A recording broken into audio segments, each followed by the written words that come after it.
Hello, Ryan Garland. I am your host of The Paradigm Shift. I cannot wait to expose the true inner depths of institutional wealth building and how to dig deep into real estate investing.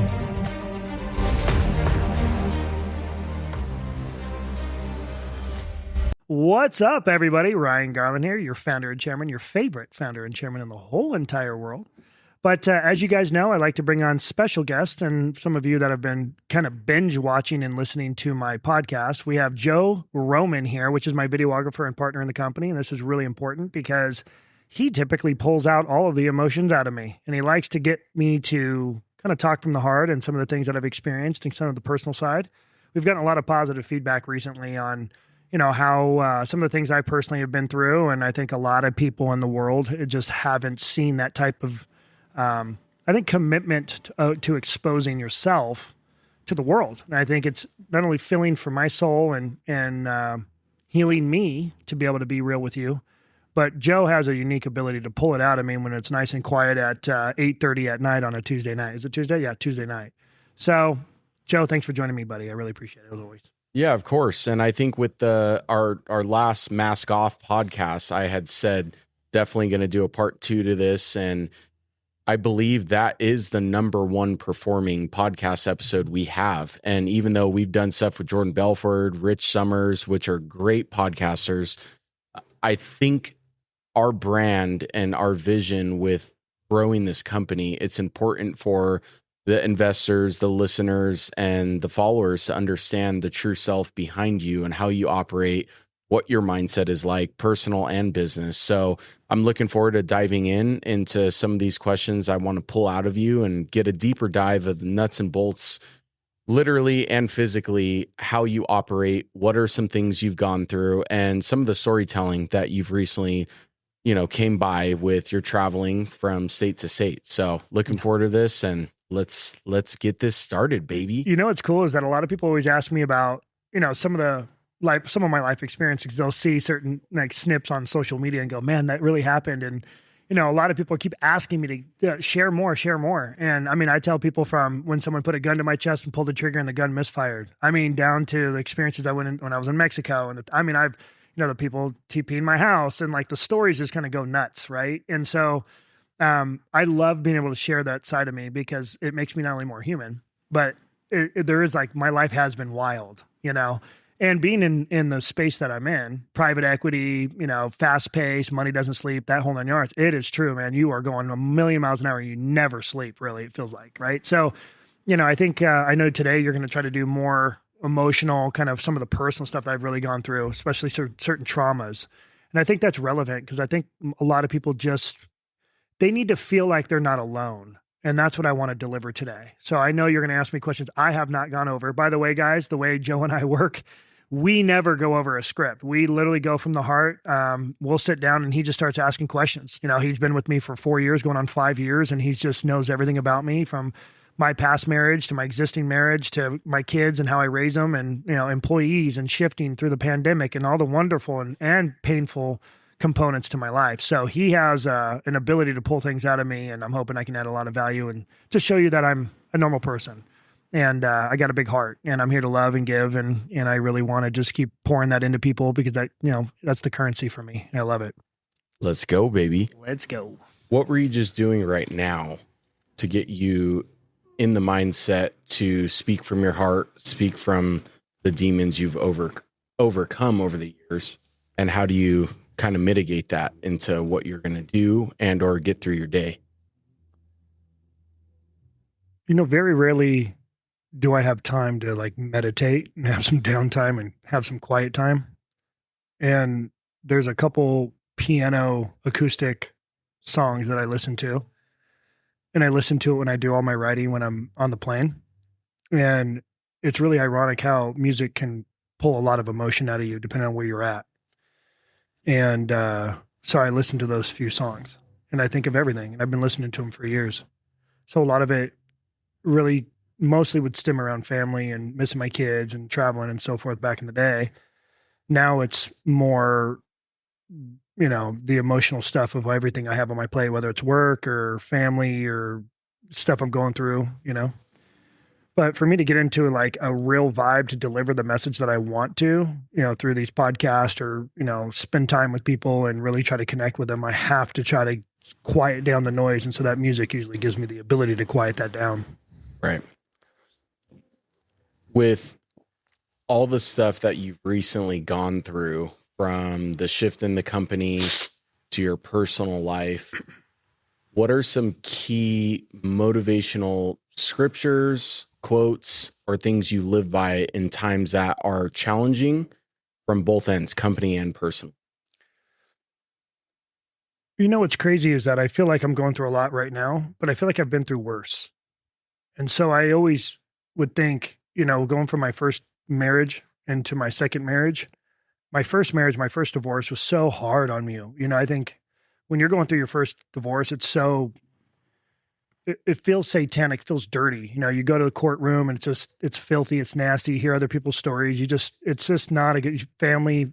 People are fighting over kids and using each other for money. And it's just really a dirty feeling, and it's embarrassing, especially for me, because, I'm so much in the limelight that my reputation and my image is so important,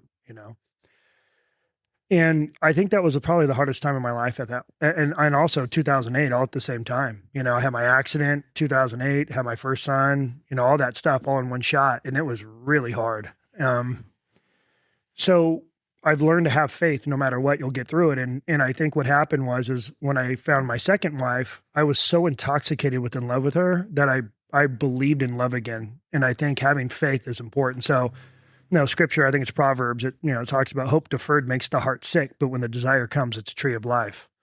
And that is so important. Losing hope or losing purpose, you might as well just say goodbye to your life. Yeah. You won't be able to deliver value for anybody that you love if you lose hope. So no matter what you're going through, you really need to be able to know and have faith that you'll get through it. And I think one of the best things for me is having you in my life and having good friends and having a good company. I think the culture really is what's allowing us to continue to push forward and grow and get through hard times. And what's happening is that we've gotten through so many hard times together. It makes it easier. Yeah. We just know it's kind of the way it goes. The stress never ends. We get kicked in the teeth in life all the time. If it's not at home or it's kids, illnesses, sick, like my son's going to go through, another surgery. And I know it's not going to be bad. The first one was worse, but it wears on me. Yeah. It's always another stepping stone for you to say you got through it. And even though, like you said, this surgery compared to the last one, which Shane, it's still your son, and you have no control over what goes on with that doctor. You're hoping and praying that they go in with a clear head, everything goes well, but life happens. So yeah, those are one extra nuggets in your life that you had to worry about on top of everything else. And I feel like a lot of people live in fear all the time. And as life kicks you in the teeth and the older you get, you just continue to live more and more in fear. Every day, every step you take, you're in fear. I see it in people's eyes, especially finances, Yeah. And I get it. And I think with Shane, what it is when we get older, we have more life experience. And so you hear more horror stories, and the social media has kind of exposed so much more on what's going on in the world. My father always said it's never changed. It's just through social media. It's like you have the ability to expose it more, So I think for me, I just know that the Lord really has control. I have to let go at some point. Jesus, take the wheel, So yeah, I something could happen with Shane's in surgery, he goes under, doesn't come up, he bleeds out. So there's always something, but I can't live in fear, but you still have that little thing on your shoulder that makes you worry. Yeah. And I think that'll never change, but what am I going to do? Wake up and worry about him driving to school every day? Like, I kind of have to let go, Yeah. Let's talk about me and you. The other day we're discussing, I believe there's a very popular lawyer, and you were sharing the data on how there's an extra 20% of divorce rate with the families that are just sticking it out for the kids. Talk on that a little. Well, I with the things I've gone through, this guy kind of pops up, and I really kind of respect a lot of his insight because he just has a vantage point that most people don't see. Going through a divorce and splitting up finances is unbelievably uncomfortable, and it sucks, and it's really bad. and then you see kids get hurt, and so I naturally follow him because I've lived it. I've experienced kind of a lot of things that he's, explaining on social media. He talks about heterosexual marriage. You have a 56% divorce rate right now. And then he asked the question, okay, how many people actually stay together for finances because they don't want to, separate assets, or they can't, separate because of finances? How many people stay married because of kids, that type of stuff. So how many people are really miserable in their relationships and in their marriage? And he was saying, let's just say another 20%. So you're at 76, 77% of people are miserable in their marriage. And I think it really does have to go down to, if you look at biblically, people were getting married younger, but it was just a different vibe in regards to your loyalty. And when you get married, you don't get divorced. It's just manifested and grown over the years of, this feminism movement and all these things that have kind of gone on. Dude, men are just kind of getting squashed and destroyed, and I watch women all the time. I mean, look, dude, there's so many beautiful women on social media, but like, why would a guy like me or you want to be with a girl that's just literally throwing her body out there? That many men like that, she's losing purity. So any man that really wants to get married and loves somebody unconditionally does not want that from a woman. Now, that is clickbait. Don't get me wrong. I have failed, and I still do. But it's not, just because they look good does not mean I'm going to pursue it. That's not somebody I want to take home to my family. Yep. And so at the end of the day, I feel like the world's just kind of getting worse. People are having kids later in life. People aren't having kids at all. There's this stigma of how bad marriages and divorces really are becoming, and nobody wants to get married again. Men are just starting to date simply because they want peace, not because of looks anymore. So there's a lot of data out there now saying men are dating because of peace rather than looks. And that is true, especially at my age and all the shit I have on my plate. I'd love to have something kind of in between. Some girl that's not on social media blowing her body out all over the place, and someone who actually knows how to stay loyal and isn't looking for validation from the world. I'm already putting on the best enough. Yeah. This one's going to be a little bit more deep, but there's a lot of clickbait going on social media with the aspect and concept of the terms narcissist. And I want you to kind of tell the story about you on a plane and who you sat next to and the data she shared. And you're not necessarily targeting anyone. You're touching on the topic that you see a lot right now because the way the world is going, the divorce rate, and there is a lot of narcissists in this world. But I think a lot of people are misunderstanding because they're getting and feeding themselves with the wrong information. Well, it's kind of funny because I saw something else on social media kind of caught my attention. She was saying, so basically the backstory is that I was flying home from Miami. And I was sitting next to a female, and she was older. She was in her 50s, late 50s. And she has been a psychologist pretty much her whole life. She went to school to be in psychology, and she dealt with extreme amount of trauma. Like, her focus was trauma. She's traveling around the world doing lectures, written books. And we kind of got on that topic of narcissism and kind of just the way the world's moving and how psychology has shifted so much and all this trauma and everyone's got this pain and all this stuff, right? And it was really kind of cool because the takeaway that I gained from it was, the only real thing that helps people really recover is time. She's like, I've dealt with people that have gone through the worst of the worst, from being raped and human trafficked. And I mean, list it, right? That you can imagine. And she said, Ryan, probably the most undiscussed part of the psychology is, time heals all wounds. And that was really kind of impressive because, when you're going through something at the moment, it's really hard to get through and to kind of see the light at the end of the tunnel. So when you are, in the trenches of this, middle of, let's say, a divorce, or you're going through a breakup, or you have an illness, or you have kids that, don't want to see you, or whatever the case may be, the only real way to get through that is really in time and show love and patience and kindness and strength. And I really like that about most of the conversation. Now, it's a lot more in depth, but that was really pretty neat. She did say, a lot of women she goes, if you look at 90% of these women that go through divorces or breakups, they're claiming that their boyfriends or husbands were narcissists. She said 3% of all men are diagnosed with narcissism. She said it's like 30% women with narcissism. She said the majority of women are literally turning the books back on the men, saying that men are the worst. Men are the ones that are, the worst ones in the relationship, and just paint these picture of these men not being the right type of guy. And it was really kind of ironic because of just the nature in which the conversation went. And I was talking to her about like modalities and, do people take, mushrooms and do all these other things, that people are really seeking that some of these like more natural modalities. And she said, look, sometimes it works for people for sure. She said, but it's not necessarily the modality that's helping you. It's the camaraderie within the rooms of people that are gathering together.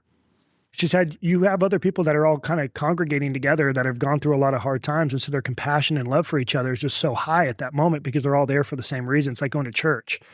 They say 2 or more are gathered together, you feel the Holy Spirit more than ever before. It's the same concept. That's why people love going to church, because it's kind of, it's a community. Yeah. And you're going through recovery when you go to church. You're recovering from the week, the month, the years. And as you get older, all the things that life has to kick you in the teeth with. Right. So she was like, she said, some people just become so traumatized that you just look at the world differently and they really cannot get outside of their own way. And really that's fine. But she said the really only way to get through pain is time and be around the right people, which is always very difficult. I'm trying to gauge that as its own issue, right?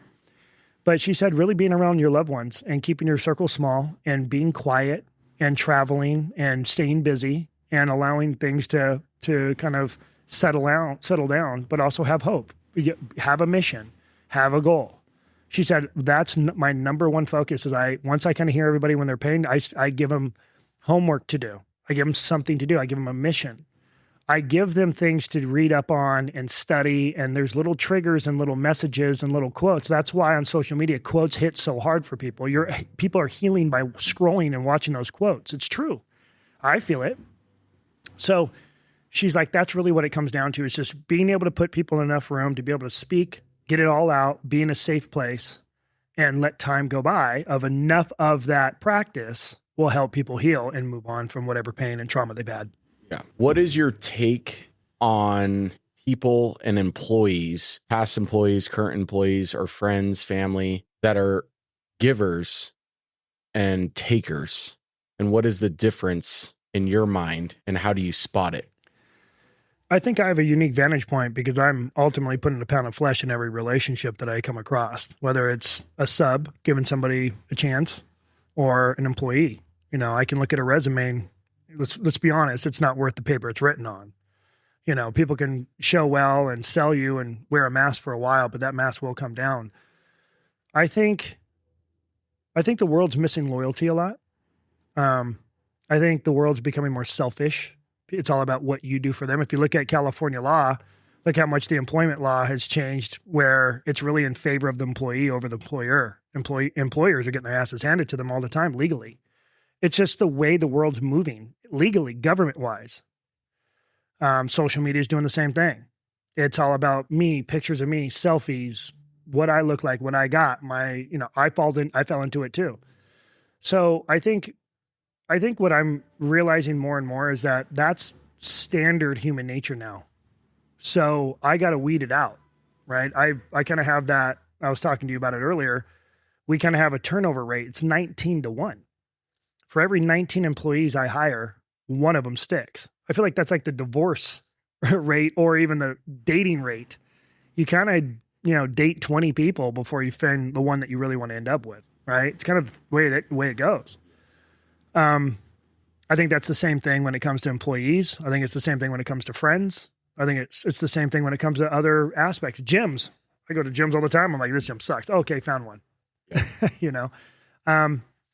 But I think the world's just becoming more selfish. And I think people are forgetting the value in what it's like to give. I mean, Tony Robbins said it best. He goes, the real value is in what you give. When you are comfortable on who you are, you don't necessarily need people to feed your ego by giving to you. What fills you and is more fulfilling is by giving to others. And it's so true.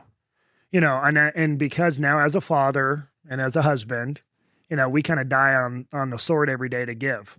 And that's really where our self-esteem comes from. We don't need someone to tell us you're the best, most good-looking guy in the world. We can hear it once a week or once a month, and we kind of filled back up our batteries, right? We're able to recalibrate when someone gives us, a compliment once a month. But you become more selfless, I think, as a man. I don't think a lot of people talk about that, how selfless men can really be, especially a married man, especially someone that had a broken family and brought, two families together like you. You got a stepson as well. You've taken in and treated him just like he's yours. That selflessness is becoming less and less in the world, and I think guys like you are not being seen anymore. The value isn't really where they should actually value it. Your appraisal's low. It's not fair. And when you have somebody in your life that doesn't really see your value, and they never do until you're gone, it's hard because you're like, honey, I have literally died on the sword for you all day, every day. I'm the horse. I get up, I keep running. And I haven't died yet, but based on how you treat me and let me rest and give me peace and let me eat and drink, I will die. I got to recalibrate at some level. So I think what's happening is that, the world's missing really where the value is in human nature. People are losing the connection with others. It's all about what you get, the material shit you have. There's no real connection anymore. With the reconnection of your mom and where you are at now, how important it is for you to sustain a strong relationship with friends, family, and even if they've either screwed you over in the past, what drives you to want to get to that point to forgive and break through that, even though you don't know the outcome of what it can be? Are they going to be the same, or are they going to change for the better? My father told me that he thinks that the reason why I'm at where I'm at in my life is because I don't have a jealousy gene and I learned how to forgive early. And I'd have to agree with that. When I can tell I haven't forgiven somebody that's done me wrong, I can feel the energy. I wear it. I can tell it's crippling.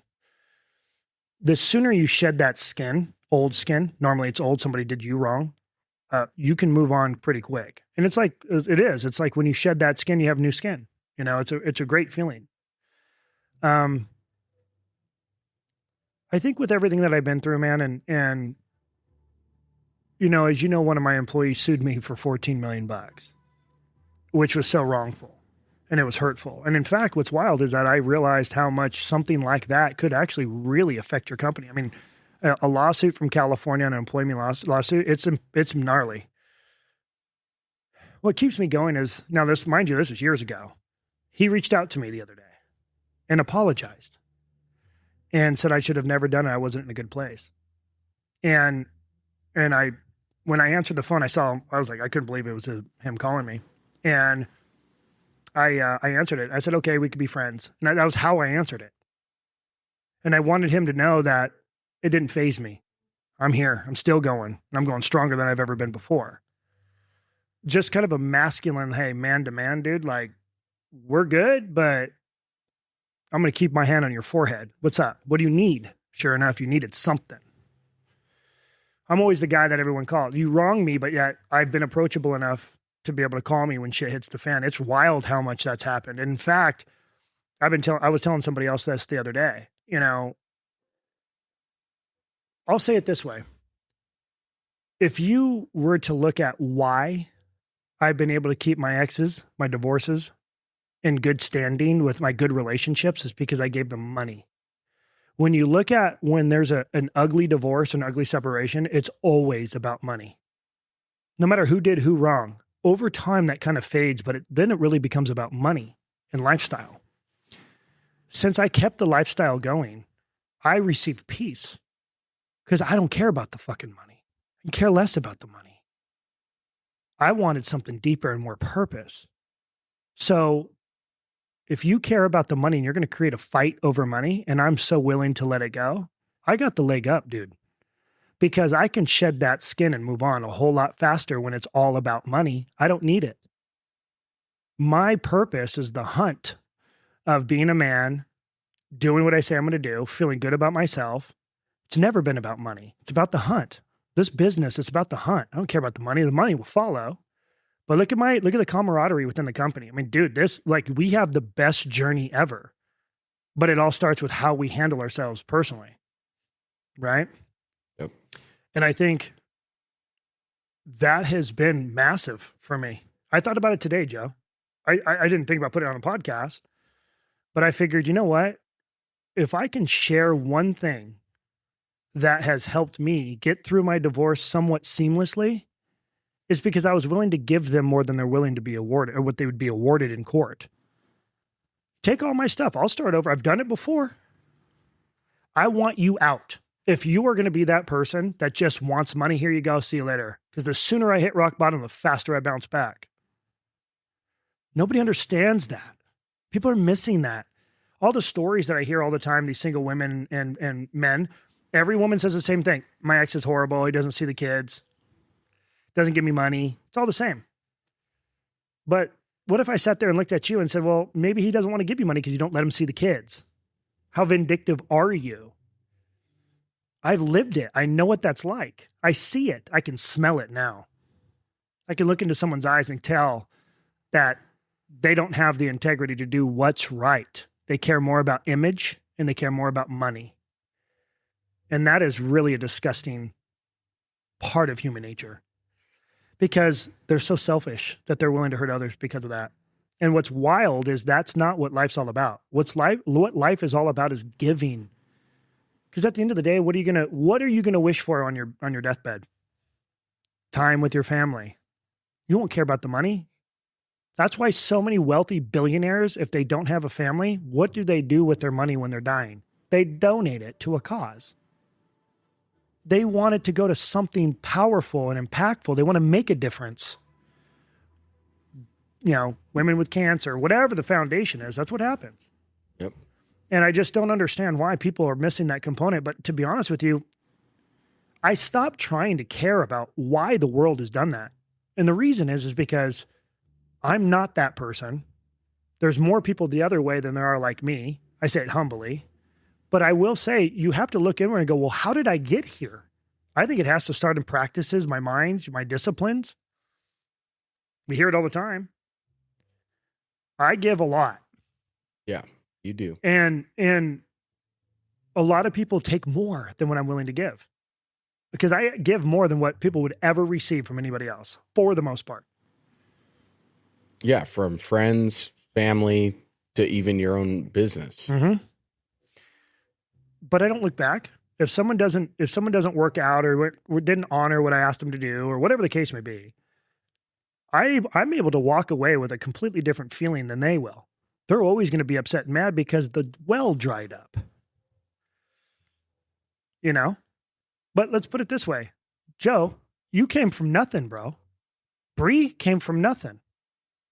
All these people came from nothing and they elevated in the company. Why? Not because you had a degree. Because you're honest, you worked hard. That's why Elon Musk is like, I don't want to hire people with degrees anymore. It's all bullshit. And who's the first and the last one in to the office? Who's willing to work on the weekends? It's 8:00 at night, bro. You and I are sitting here and we're still delivering. We ask people, you need to work. That's what it takes.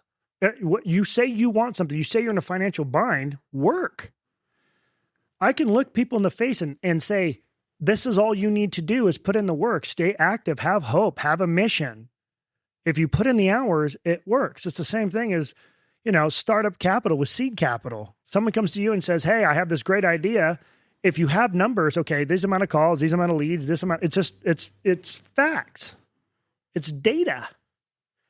You can remove the emotion and just put in physical effort, and you can convert into income, stability, security, peace within your marriage, peace within you as a father, as a wife, as a mother, whatever. I don't understand why people do. And it's true. When you have financial stability, it changes things at home. That's why 2008, financial crisis, more divorces than ever before. It's because divorces happen more often because of financial hardship than anything else. Okay, fine. It's chess, not checkers in this world, bro. I'm not here to live this. I'm here to try to enjoy my journey. What I care more about is being able to deliver when shit hits the fan. I'd rather have than not have, or have it, not need it, and need it, not have it. Yep. Right? The weight of leadership, what no one tells you about carrying it all, the silent battles behind the scenes when you're the one everyone leans on, but you have no one to lean on yourself. Now you have me, but I know for a long time you're 41. So what do you feel with that type of statement? The very first thing that comes to mind was the other day I was walking in the backyard on that grass with my bare feet. And kind of God country connection, peace kind of came over me. I think I've settled in knowing that I will always feel alone. It's that concept I always tell you. I've been doing this for 20 years. I can reach out and touch the success. I know it. It's there. That's almost probably the more of the brain damage than anything else, right? When you have a team and you're like, guys, do this, try this, whatever, right? And some of the team's not really performing. And you're like, gosh, we're right there. It's like that whole, the guy with the axe and, he's real close to gold and he gives up and turns around. You're like, if you would have went a little bit longer, you would have gotten the gold, That's how I feel. I think that's the brain damage in most of the cases for me. So when people don't see that too with me, when you're next to me, that hurts. But I've realized that from leadership, you're going to be misunderstood. You're going to be a villain all the time. You have to fire people. It's the worst feeling in the world. To be in my shoes and you take people in their wing, the mindset is, I know that I'm going to pay you. If you do what I ask you to do, I know what you're going to receive in return. I hear you. I know what personal battles you're dealing with at home. If you do this, it will be fixed. Not because I'm trying to control you. I live it. I walk, breathe, and sleep it. That's what I've done my whole life, is chase security. And I've provided security not only for myself, but for a lot of other people. That's the value for me. But when I bring somebody in and I'm willing to pay them money in return for them to learn, they're not coming in necessarily with a background in this. That's number one thing to stay focused on. Be humble. When people come in and go, well, I want to be a part of Paradigm because I want to have what you have. Yeah, but if you don't have a track record, be a little more humble coming in and know that I'm paying you to teach you. You don't have any background in it. I'm rolling the dice more.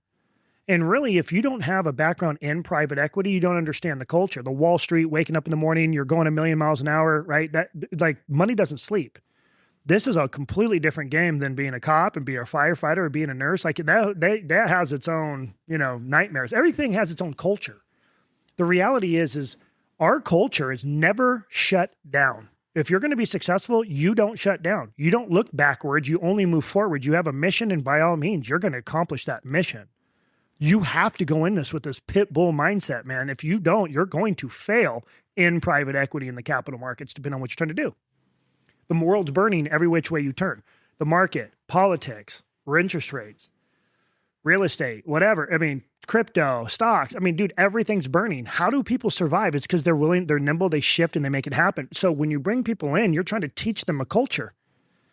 And if they don't come in and they don't perform what you've given them the blueprint to life, you look at them and go, I say it with love, but you're so dumb.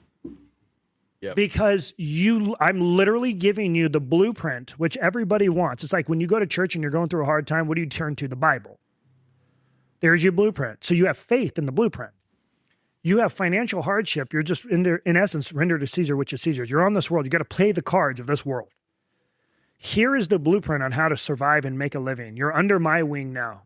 Put that bulletproof vest. You got me. I have your back. But when I say do this, this, this, and this, and you don't do it, you're really just hurting yourself. I can move on. Now, of course, I've invested a lot into you, but I could have invested in somebody else that would have actually given me effort, that cares enough. It's the people that haven't been humbled enough yet. You have to be so broken that you're willing to listen and do it. I've been there. I went to my mentor. I had $10 in my bank account. Actually, I think it was like negative $10 at this point. I go to my father. This is in 2008. I literally have no money. I moved back into my father's house and I said, Dad, this guy that has a big $300 million construction fund in Orange County that funded the first $100 million for the Irvine company is asking me to come under his wing. I want to go meet this guy. He eliminated all of his loan officers. I can learn so much from this guy. I need $20 for fuel. And he gave me $20 for fuel. Damn. And I was so broken, dude. I mean, broken. I was working out in the backyard. The weights were all rusted iron because it was out in the rain, and they were, gosh, dude, 30 years old. Is that when Shane was on your chest? Yeah, doing bench pressing. Yeah, back 2010. I was bench pressing 3 plates. Yeah, so that, and look at, dude, do you see the stands that you can just fold? I mean, it was horrible. You know, it was like, this gym to me is like a gift. You know, this is a tiny 1,000 square foot gym right now. I've realized that until someone hits their knees hard enough, they're never going to make it. My father told me something that I thought was really impactful. I was at my lowest time. At one point in my life, I was really, really low. And my dad comes to me and he goes, "Do you feel stripped? Do you feel like you have nothing left?"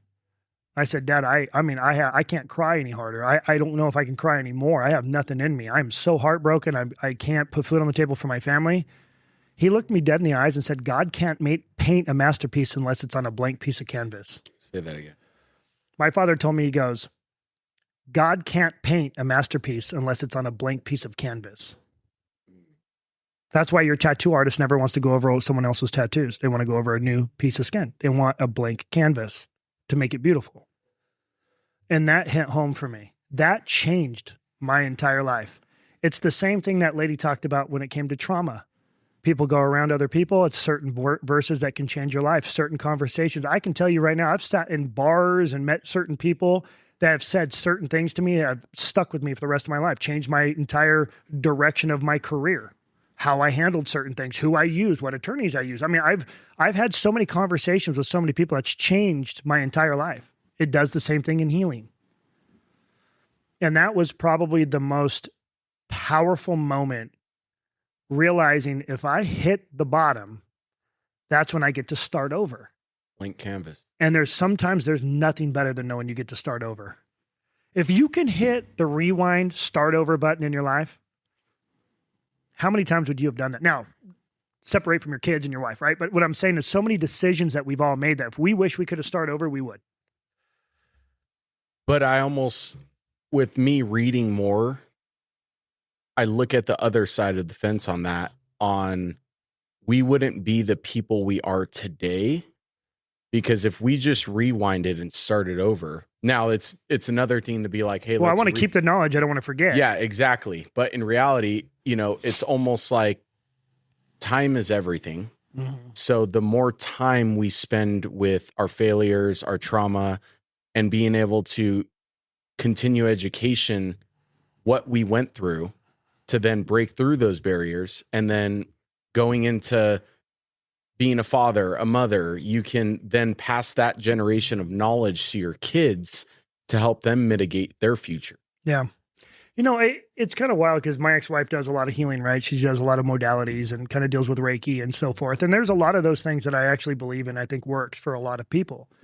It never really worked for me. Breath work I loved. But what I realized about breath work is it really does put me in kind of a state of not having my phone on me, and it's a little more quiet. I'm kind of focusing on something else rather than my mind. That's what breath work, how powerful breath work is. And there's other things to it, but it was funny. This lady asked me the other day, she goes, "What do you do to find peace and heal?" And I said, "I'm quiet." How many times do you just turn off the radio in your car when you're making a long drive and just all of a sudden you realize, I'm not listening to anything because your mind's running? It's really hard, you know, going to bed every night, being alone. I watch a lot of the news, which is probably not good. But I know it's okay to feel alone, because I felt more alone with somebody next to me than I ever did right now. Sometimes you feel more alone when you have someone next to you than when you are actually physically alone. Fatherhood and forgiveness. Healing the wounds our fathers left behind. From breaking generational cycles and becoming the man your kids need, even if you never had the example yourself. Well, that's a big one, man, because my father raised me, right? My mom left when I was 6 months old. There's two sides to that story. I hear a different one from her. That's just maybe one that I've been telling myself forever, but All I know is that my mom wasn't there from 6 months for the most part on. And as my dad was an LA County sheriff, had a very heavy hand. I mean, think about what this guy's dealing with, right? I mean, he goes to work every day being hated by everybody and seeing satanic stuff. I went on a lot of ride-alongs. It's bad. I didn't want to be a cop after I've been on, 30 ride-alongs. I'm like, I don't know if I could deal with the mental of this. Kids being raped and people's arms getting cut off. And I watched a guy shoot himself in the head and kill himself. I mean, that's all they eat, breathe, and sleep this stuff. And they go home and have dinner and like as if nothing happens. I mean, that's got to wear on you. So there's times that he'll snap and I know why he's snapping. And, he had a really heavy hand. For a long time, I gave my father a lot of grace. I'm not a mean kid. I've never was a mean kid. I never hated anybody. I just don't have that in me. I have a real long threshold and a lot of patience. It's weird. I shouldn't, but I have. And I just kind of had this faith that my dad was always trying to do what's best for him and for me. And I believed it because I did spend a lot of time with him growing up, and I saw his kindness and I saw his softness too. Because he had to play mom and dad. He had to cook for me. He had to be there for me and take me to school, pick me up, take me to daycare. He fought. I mean, I even in high school, I'd look back and I'd go, man, he really tried. It was just like Shane now. My son knows how much I sacrifice and he gives me so much grace because I'm not there all the time. And I think I have a better relationship with my son than most parents with their kids as teenagers, especially boys. As a dad, I'm real close with him. And he honors me. I mean, his 16th birthday, he comes to me and says, Dad, I want a tattoo. And I'm sitting there going, absolutely not. Even though I'm all sleeved up. When you're 18, you can get it, right? He goes, well, what I want is the same Garland tattoo you had on your back for your first time. Identical print, identical size. What an honor. Okay, bud, let's go. So I went and let him get his tattoo. That is a connection that I probably wouldn't be able to build if I didn't have the experiences that I had with my father and learn how to forgive him. And I had forgiven my father probably when I turned about 30. I really started going through a hard time as a father, trying to raise a family, being married. And then I think I just settled into seeing what my dad had to really go through. So I was starting to get kicked in the teeth quite a bit. And then my dad got hit, broke his back, got airlifted. There's a couple other times in his career where he didn't know if he would make it home. And I got phone calls from the station, that type of stuff. And you kind of go through that like, well, if he didn't come home, how much did you miss him? I went through a lot of those emotions too. So I could be completely mad at him, but when you get a phone call like your dad may be dead, all of that maybe anger that I had was out the door immediately. Because now I feel like I lost my father. So when you see someone take literally shots and how much my father had to go through to put food on the table, and then I may literally experience it now as an older man that has to fight every day to put food on the table, you do nothing but forgive and respect because you realize you're not perfect. You break, the world beats you up. And you fail all the time. You go home and you yell at your kids. You have a short fuse. You don't give your wife what she needs. Like you fail every which way from Sunday. And so as I got older, I started loving my father more and more and giving him more grace. My relationship with my father now is priceless. I get tears in my eyes. I had a buddy of mine tell me his father passed away, and I like immediately felt the emotion of what would happen to me if my father died. Dude, that's going to be a rough day for me. Really rough day for Shane too, because him and Shane are very close. But you have to learn to forgive, man. And when you do, sometimes being on the other side of the fence, the people that did you wrong, it's worse to be on that side of the fence than it is on our side. I tell people that all the time. Don't underestimate how hurtful it was for somebody else to have hurt you. If they have a good heart, they probably are hurting more inside than you are for being wronged by them. Love versus control. The real difference between leading and manipulating. Learning to lead in relationships and business without ego, fear, or dominance. I have agape, God's love tattooed on my arm, right? And that's why I have my two sons. So agape, God's love, Shane, my oldest son, and my youngest son. And when you really get to understand God's love and study love for what it is. 1 Corinthians, it's listed everywhere. Love is patient, love is kind, right? The standard stuff. there's so much power in that word love. And it is the most powerful emotion we'll ever have. And I think people, again, being so selfish, they think they love you, but it's because of what you've given them and the way you make them feel. Love is selfless. And you have to have patience. You have to remember that everybody's going to let you down at some point. Your spouse, your best friends, I've let you down. I mean, it's just the way it goes. You can't be perfect all the time. What overcomes that is trust and love, believing in their heart, but without having that exposure and being real at times, masked down and establishing that relationship of trust. Then when someone has an infraction, you really only can forgive through love. That's what forgiveness really is love, peace. You've come up with peace, regardless of how they made you feel. You let it go, and now you're going to forgive them. In essence, you're freeing them, so then they may not be able to have to carry that conviction. You are doing a service to them by letting it go. That's love. And I don't think people understand that as much anymore. And that's what I love about being in my position, because I get to love a lot of people. I read a lot of people in. I see their hearts. I see what they want. They come into my life, whether it's an employee or a friend, and I always deliver results. That's why my old employee called me with all the hardship we went through and goes, man, I'm sorry. You really brought me into this world. I have text messages from it. And he's like, I'm putting food on the table because of my family. And I'm like, I'm sorry I was hard on you, but that's what it takes sometimes. Tough love.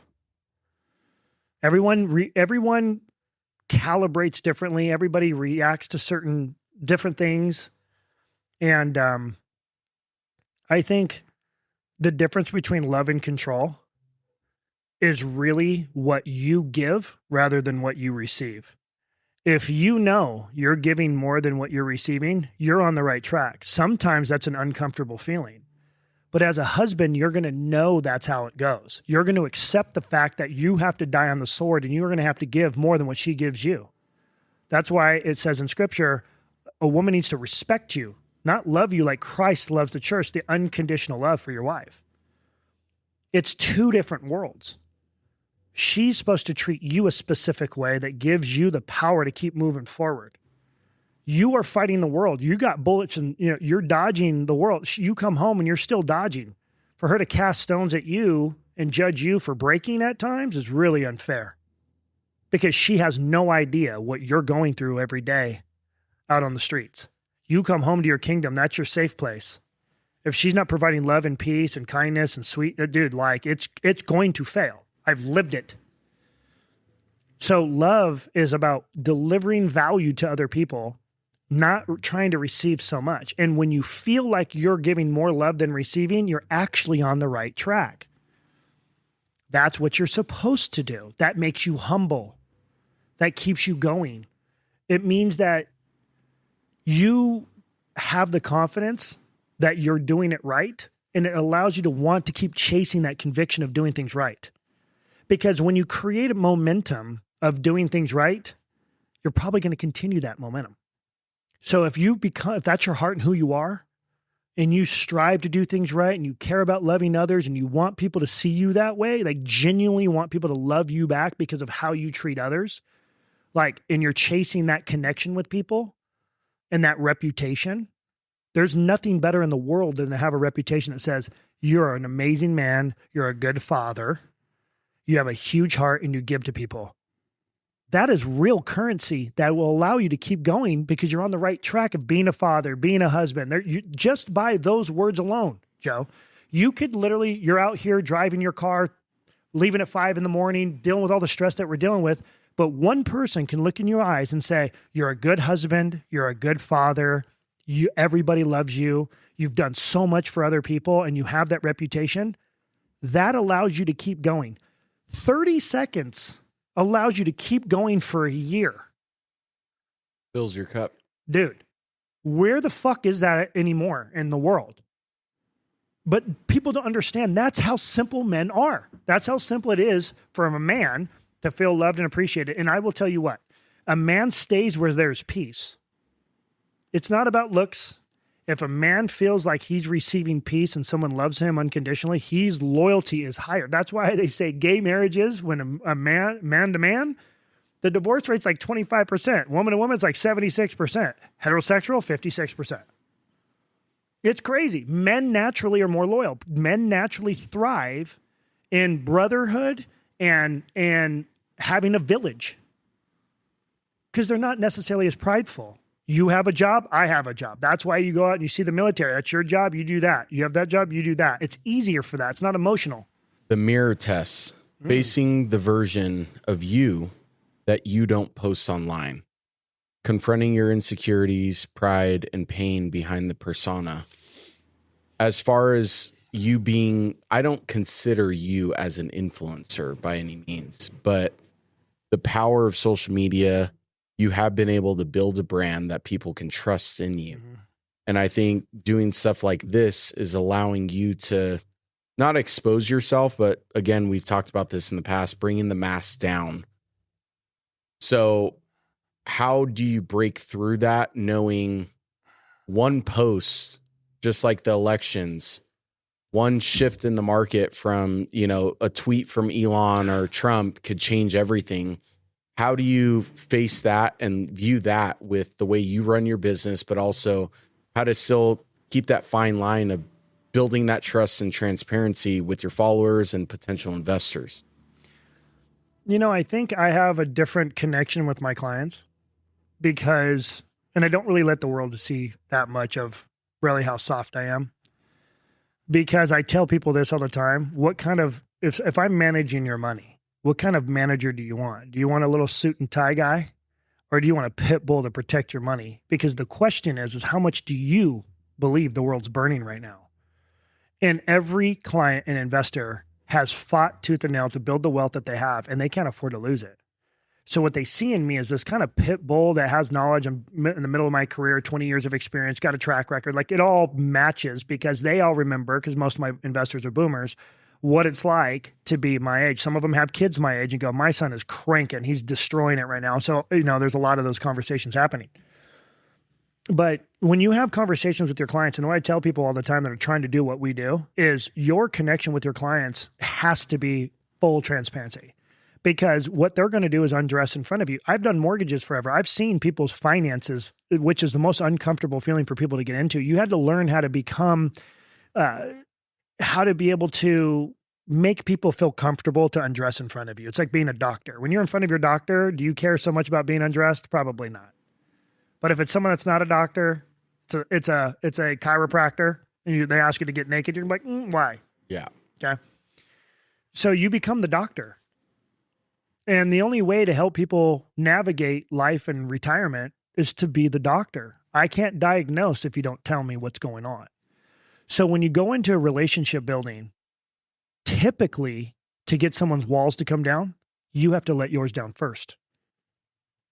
And the connection between my clients isn't because they're making an investment into a specific deal that they love and they like, which is got a pencil too.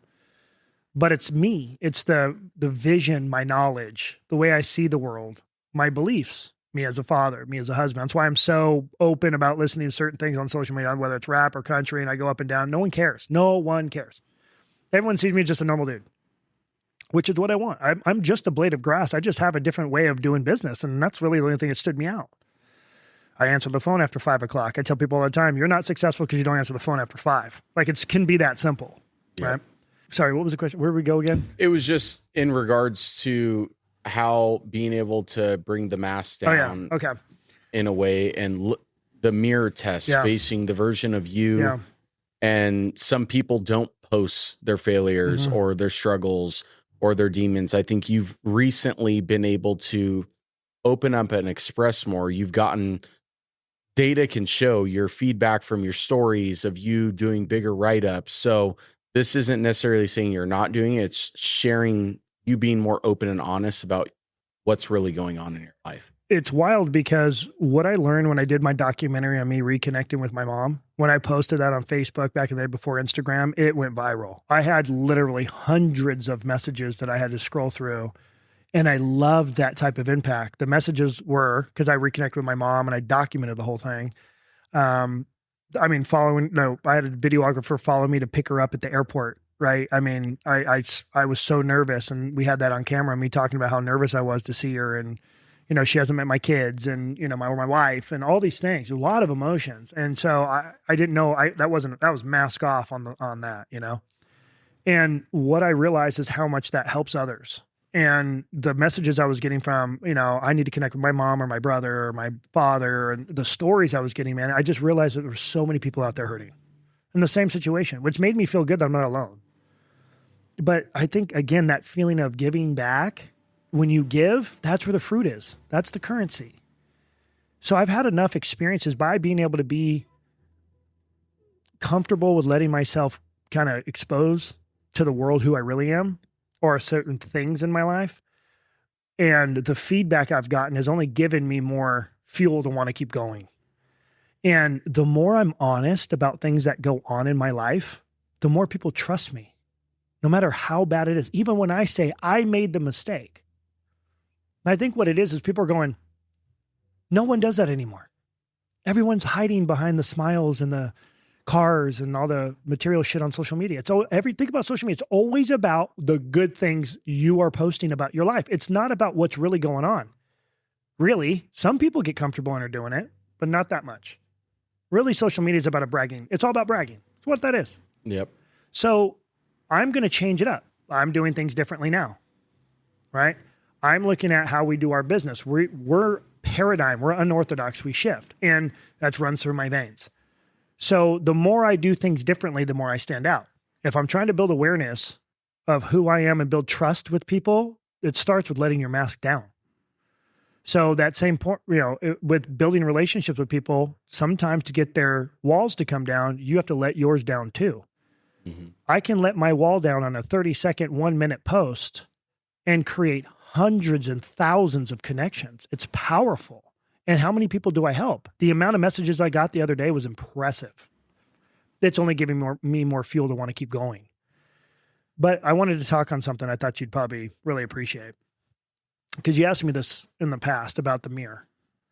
And they say when you're married, the best mirror is your spouse. I've always had that one thing too stuck in my head: 2 ears, 1 mouth. God gave you 2 ears for a reason.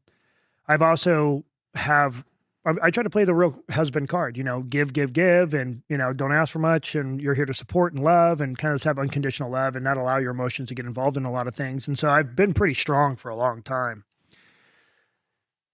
And, my ex-wife has a lot of pain, and it obviously all prior to me. There's more pain now because of me, but it was all prior to me. And she was in so much pain that she was the only person I've ever come across in my life that I couldn't fix by just words. I'm great in scripture. I've done tons of Bible studies. I told you I used to teach at Harvest. I've done so much. No matter how much I go to scripture, how much I pray for her or over her, she just was unable. She needed to really do it on her own. She had to figure it out. I could only give her the financial stability and runway, and she had to do it on her own. When you get to know her, as you know, she's just kind of stubborn, very similar to me. And there's nothing wrong with that. But sometimes people just have to figure things out on their own. But I want you to think of this. When was the last time you cried and looked in the mirror? You cry a lot. When you cry, ironically, sometimes you're in front of the mirror. Or what do you do after you're done crying? You look in the mirror. And I'm the only one looking at her while she's in the mirror, when she's not in the mirror. And I saw the hardest thing I've ever done, Joe, is stick there day in and day out with a woman that I love that is in so much pain that I cannot fix. It broke me too, man. I tried. Yep. And I think that's love. And I have no regrets. Makes me feel good I was there. She didn't have to worry about anything. Finances. She got to be able to really just deal with it. Yeah. And I think for you being able to articulate that now and voice it, and I think over even the past few months, when you talk about it, you've never once shunned her and or your previous ex-wife. And it's because you're willing to accept everything you did right, you did wrong, and it allows you to move forward. But I think you're right. You got the nail on the head, because even with the people with inside the company, you take it to heart when you can't fix someone, when they're not willing to pick up the phone after 5, they're not willing to work on weekends. And you do take it to heart. And it's really, at the end of the day, it's because you care about that individual and you have a big heart, literally and physically. You have a large heart, and it allows others, especially when you share it with investors. I see it firsthand when, me being in meetings and you doing site visits with people, you're expressing your true self. You want to help them grow their wealth, and you'll do whatever it takes, because not only do you believe in yourself, you believe in them and all their hard work that they've been able to accomplish for their self, their family, building the generational wealth. And so when, someone doesn't take that serious or it doesn't work out, it does affect you, because you bleed this every day. Well, it's called sympathy and compassion. That's why I continue to feel like I get kicked in the teeth all the time, is because without that sympathy and compassion and being humbled and kind of having life experience, I probably won't be able to deliver good results. There's got to be a reason to continue to fight. If you're doing it for others, it's easier to keep going. If you're doing it for yourself, a lot of people think about how many people just don't care about working out. Yep. Or the only reason they're working out is because of their family and their kids. If you get older and you have health issues, you need a reason to keep going. Yep. And it is the same thing inside the company. I see someone broken, I hear what the problem is, and I have the answer, and I speak it, and I show you, and I'm a walking example of what it will take to get what you're trying to accomplish. And I give you the yellow brick road. And if you do not, horse and water, man, here's the water. I can take you to it, but you got to drink it. Yep. And people just continue to be in their own way. I am too. I mean, I'm not perfect by any means, but you're right. I do take it personal and that's the point. When I see somebody that you love and care for, you literally care about their hardship. You learn what is wrong and what the problem is, and you listen, and then you try to implement things to help them. That's what you do. That's love. Yep. So if I really am filled with love, and I take my employees to heart and I hear with it, and then when they, things don't work out, sometimes I'm the bad guy. It's because I was teaching them how to get there. They know, they had the conviction in their heart. They were on the way. They had it. It was there. They could reach it. But you didn't listen.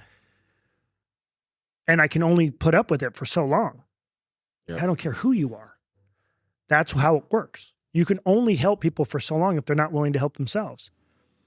And if it has a direct impact, now you're adding the component to business. Like if you're not performing, now we're not generating income off your department. Like we got to shift. Like it's just business. So it's really hard to manage that. But it is in many ways the same way in a personal relationship. It's like, I'm not really getting value out of this. I'm the one delivering value. You have to get to a point where you're like, you are literally sucking the energy out of me. Like I cannot help you fight when I already got my own fights. Yep. Well, Joe, always, brother, I really appreciate, you doing that to me. Kind of had some tears in my eyes throughout the night, and very humbling. And I really appreciate that. I hope that our listeners, take away that, it's okay to go through a lot of hardship, but you have to have hope. You have to. And if you can, typically things will be okay. And forgiveness is very powerful. You will win in life if you can forgive and you have hope. It's just those two things. So thank you guys all for listening. I really do love you all. I'm getting a lot of really good feedback. That's why we're kind of going into some of the emotional side. So if you guys need anything, you know where to reach us. Joe, thank you, buddy. Thank you. On to the next.